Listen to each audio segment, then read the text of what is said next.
Bismillahirrahmanirrahim. Assalamualaikum warahmatullahi wabarakatuh.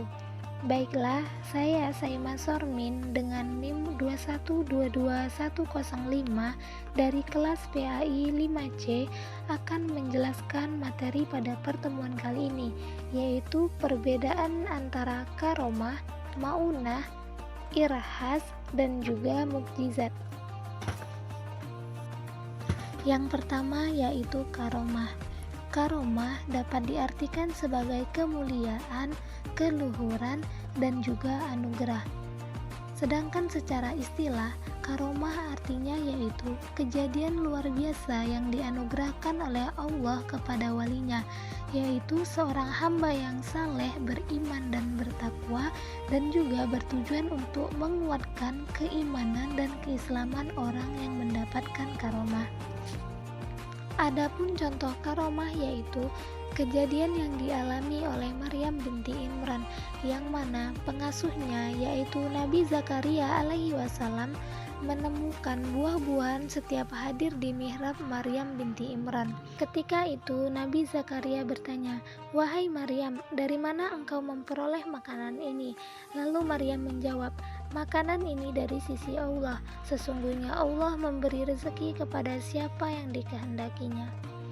Berdasarkan karomah yang dialami oleh Maryam binti Imran menunjukkan kedekatan Maryam kepada Allah dan bagaimana Allah memuliakan beliau karena ketakwaan dan keimanannya kepada Allah Subhanahu wa taala. Baiklah, yang kedua yaitu maunah. Maunah dapat diartikan sebagai pertolongan atau bantuan, yaitu kemampuan yang luar biasa yang diberikan Allah kepada seorang mukmin untuk mengatasi kesulitan, yang mana menurut akal sehat melebihi kemampuannya. Maunah ini terjadi pada orang yang biasa berkat pertolongan Allah Subhanahu wa taala. Adapun contoh dari maunah yaitu seseorang yang selamat dari kecelakaan maut, yang mana secara logika ia tidak mungkin selamat, tetapi berkat pertolongan dari Allah akhirnya ia selamat. Nah, maunah ini dapat memperkuat akidah seseorang, yaitu keyakinan bahwa Allah senantiasa ada dan memberi bantuan kepada hambanya yang beriman, terutama dalam kesulitan. Baiklah, selanjutnya yaitu irhas. Irhas artinya yaitu kejadian-kejadian yang istimewa yang terjadi pada diri calon seorang rasul, artinya yaitu sebelum diangkat menjadi rasul, yang mana bertujuan untuk memperlihatkan tanda-tanda kenabiannya.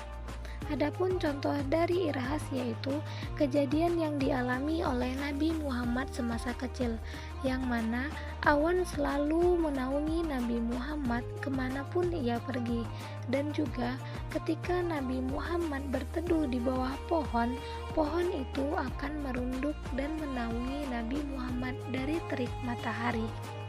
Baiklah, materi yang terakhir yaitu mukjizat. Mukjizat artinya yaitu melemahkan dan juga mengalahkan. Sedangkan secara istilah, mukjizat adalah kejadian luar biasa yang dialami oleh Nabi, yang mana sebagai bukti kenabiannya yang tidak dapat ditiru oleh siapapun. Adapun macam-macam mukjizat yaitu ada dua.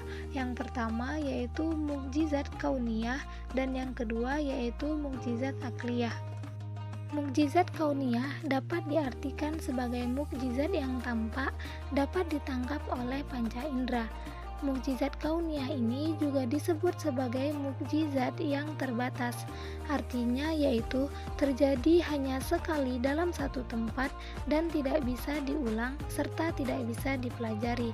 Adapun contoh dari mukjizat kauniyah yaitu mukjizat yang dialami oleh Nabi Musa, yang mana tongkatnya dapat membelah lautan sehingga menyelamatkan kaumnya dari kejaran kaum Fir'aun. Sedangkan mukjizat akliyah yaitu mukjizat yang hanya dapat dipahami oleh akal pikiran dan orang yang berpikir sehat, berbudi luhur, dan berperasaan halus. Mukjizat ini juga disebut dengan mukjizat tidak terbatas, artinya yaitu berlaku sepanjang masa.